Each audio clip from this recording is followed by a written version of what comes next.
नमस्कार मैडम। हिंदू धर्म के हिसाब से गृह प्रवेश पूरा घर बन जाने के बाद ही किया जाता है। वहीं राम मंदिर के प्राण प्रतिष्ठा 22 तारीख को हो रही है, लेकिन राम मंदिर पूर्ण रूप से बना ही नहीं है। इसके बारे में मैडम आपकी क्या राय है? जी नमस्कार। तो सभी जानते हैं कि मैं ज्योतिष से जुड़ी हुई हूँ, तो ज्योतिष पक्षों की तो बात करूँगी और कहीं ना कहीं मैं धर्म और हमारे जितने भी शास्त्र से बाहर की बात मैं नहीं करती। तो शास्त्र से अगर बात करूँ तो दो विशेष बात जो हमने पढ़ी और समझी और अपने गुरुजनों से जानी है। सबसे पहला, अगर दो तरीके से हम मूर्ति की प्रतिष्ठा कर सकते हैं। तो पहली क्या होती है कि अगर मंदिर कार्य पूरा कंप्लीट हो चुका है, संपूर्ण मंदिर के बनने पर देव प्रतिष्ठा होती है और वहाँ पर गर्भगृह में देव को प्रतिष्ठित किया जाता है। और मंदिर के ऊपर इसके बाद मंदिर के ऊपर कलश की स्थापना होती है और ये कलश की स्थापना कोई सन्यासी व्यक्ति करता है, एक गृहस्थ व्यक्ति इस स्थापना को नहीं कर सकता। क्योंकि हमारे शास्त्रों में कहा गया है कि अगर एक गृहस्थ व्यक्ति इसकी स्थापना करता है तो कहीं ना कहीं उनके वंश का समापन हो जाता है, वंश वृद्धि नहीं होती। तो इसलिए सन्यासी ही इसको कर सकते हैं। तो ये हुई पहली कंडीशन जो कि अभी सेटिस्फाई नहीं हो रही है, जो सबकी क्वेरी भी है कि क्यों प्रतिष्ठा किया जा रहा है जब कलश स्थापना नहीं हो रही। तो दूसरा एक और प्रावधान जो हमारे शास्त्र में है, वो जहाँ पर पूर्ण नहीं हुआ है कार्य, मंदिर पूरी तरीके से नहीं निर्माण हुआ है, तो क्या ये शास्त्र सम्मत है? तो बता दूं कि हाँ, इसमें शास्त्रों में इसका प्रावधान है कि देव की प्रतिष्ठा कर दी जाती है। उसके बाद जब संपूर्ण मंदिर कंप्लीट होता है तो दोबारा एक और कलश स्थापना के लिए मुहूर्त निकाला जाता है, जिसमें एक सन्यासी व्यक्ति इस कलश की स्थापना को करेंगे। तो जो कलश स्थापना की बात है या ध्वजा की स्थापना की बात है, ये बिल्कुल एक स्वतंत्र प्रक्रिया है।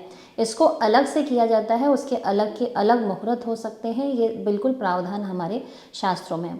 इसके अलावा अगर एक और बात बोलूँ मैं आपको, अगर बात करते हैं श्री रामचंद्र के रामचरितमानस की, तो उसमें आप पढ़ेंगे कि रामेश्वरम में उन्होंने बालू से और पत्थरों से उन्होंने शिव जी की स्थापना की थी। अगर केदारनाथ की बात करें तो वहाँ भी शिवलिंग की स्थापना हुई थी, पर उस समय वहाँ कोई मंदिर नहीं था। मंदिर का निर्माण काफ़ी बाद में हुआ है। तो हमारे धार्मिक किताबों में भी ऐसे प्रावधान हैं और हमारे शास्त्रों में भी ऐसे प्रावधान हैं। और इतने बड़े बड़े विद्वान जब इससे जुड़े हुए हैं तो शास्त्र सम्मत बातें तो वो ज़रूर करेंगे। एक और विशेष बात बोलना चाहूँगी, क्योंकि मैं वास्तुशास्त्री हूँ, तो वास्तु के कुछ नियमों भी होते हैं एक मूर्ति स्थापना से पहले।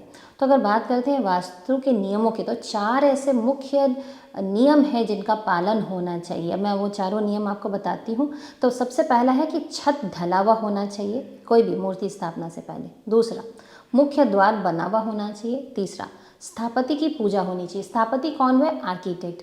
पहले के ज़माने में जब ये कंस्ट्रक्शंस होते थे तो जो आर्किटेक्ट होते थे उनको कोई रेमुनरेशन या उन्हें कोई पैसे नहीं मिलते थे, उनके मेहनताना नहीं मिलती थी। तो इसलिए शास्त्रों में उनके पूजन विधि का प्रक्रिया लिखा हुआ है, तो वो होनी चाहिए। और चौथी है वास्तु शांति। वास्तु शांति के बाद ब्राह्मण भोजन। तो ये सारी प्रक्रिया अगर कंप्लीट की गई है तो प्रतिष्ठा करने में कोई भी दिक्कत नहीं है और बिल्कुल ये शास्त्र सम्मत है। और सबसे विशेष बात बोलूँगी कि जनमानस जो चाहते हैं कि राम जी अपने घर आए और उनकी प्रतिष्ठा हो और भगवान का जयगान हो, पूरा देश राममय हो गया है, तो मुहूर्तों की बातों को ज्योतिषाचार्यों पर छोड़ दें और आप इसमें बिल्कुल लिप्त हो जाएं और भगवान का नाम करें। क्योंकि अब अगर नहीं करेंगे तो तब करेंगे, जब आएगा तब याद करके क्या होगा। अभी से राम जी को याद करना चाहिए। जी मैडम, एक बात और बताइए, जैसे कि रामनवमी हुई या विजयदशमी हुई, ये दोनों तो बहुत बड़े दिन माने जाते हैं, लेकिन ये 22 तारीख को जो प्राण प्रतिष्ठा की जा रही है, ये क्या शुभ दिन है? जी, सबसे पहले बोलना चाहूँगी 22 तारीख को जो हम कर रहे हैं इसमें कुछ शुभ योग हैं, उस पर पहले बोलूँगी। इसके बाद बताऊँगी जो आपका सवाल है। काफ़ी सारे लोगों का ये सवाल मेरे पास आ भी रहा है कि विजयदशमी को क्यों नहीं करें, बलि प्रतिपदा को क्यों नहीं करें, रामनवमी को क्यों नहीं है। इन सब पे आऊँगी, पर सबसे पहले बोलना चाहूँगी 22 तारीख को मेष लगन है, ठीक है। और इस दिन अगर देखा जाए तो वृश्चिक का नवमांश है, तो और वृश्चिक ही आज के समय में हमारे देश को चला रहा है। तो वृश्चिक का नवमांश होना हमारे देश के लिए काफ़ी उन्नति देगा। अभिजीत मुहूर्त पे ये काम हो रहा है और मृगशीरा नक्षत्र में हो रहा है, जो कि बहुत ही शक्तिशाली नक्षत्र है। और कहीं ना कहीं यहाँ पे इंद्र योग बन रहा है। इसके अलावा इसमें आनंद योग, सर्वार्थ सिद्धि योग, अमृत सिद्धि योग और राजयोग बन रहा है। राजयोग ऐसे बन रहा है क्योंकि लगन में लग्नेश हमारे मंगल है और नवमांश में गुरु, इन दोनों का परस्पर एक संबंध बन रहा है, जिसके चलते राजयोग हो रहा है, जो हमारे राज्य की, देश की उन्नति के लिए बहुत ही महत्वपूर्ण है। अब बात करती हूँ सूर्य की। सूर्य क्या है, ये मकर राशि में है। तो अगर सूर्य मकर राशि में रहता है तो राज्य की वृद्धि के लिए ये बहुत ही अच्छा योग बनता है। अब बात करती हूँ विजयदशमी की। विजयदशमी में क्यों नहीं बना रहे, मैं समझ सकती हूँ कि व्यक्ति का सेंटिमेंट्स उससे जुड़ा हुआ है, तो व्यक्ति हमेशा इंपॉर्टेंट डेट्स के साथ इंपॉर्टेंट इवेंट्स को कनेक्ट करना चाहते हैं, पर कोई ज़रूरी नहीं है कि वो इंपॉर्टेंट डेट्स पे अच्छा मुहूर्त हो। सबसे इंपॉर्टेंट है कि मुहूर्त अच्छा होना चाहिए। पहले ही राम मंदिर के साथ इतनी सारे प्रॉब्लम्स हो चुके हैं, इतने वर्षों वर्ष केस चले, टूटा, जितनी सारी मिस हैपनिंग्स होने चाहिए वो सारे नहीं होने चाहिए, वो सारे हो गए।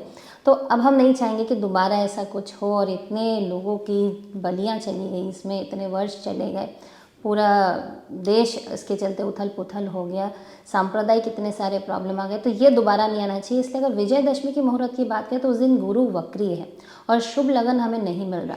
दूसरी बात करती है बलि प्रतिपदा को मंगलवार पड़ रहा है और पड़ने के कारण वह गृह प्रवेश के लिए वर्जित दिन है। अब नक्षत्रों की बात अगर करते हैं तो अनुराधा नक्षत्र है, लेकिन घाट चक्र उस दिन शुद्ध नहीं मिल रहा।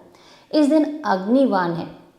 अग्निवान होने से क्या होता है कि वहाँ पे कोई अग्नि जनित दुर्घटना होने की संभावना रहती है। तो हम अब नहीं चाहेंगे कि ऐसा कुछ दोबारा हो और लोगों के सेंटिमेंट्स को, आस्था को ठेस पहुँचे।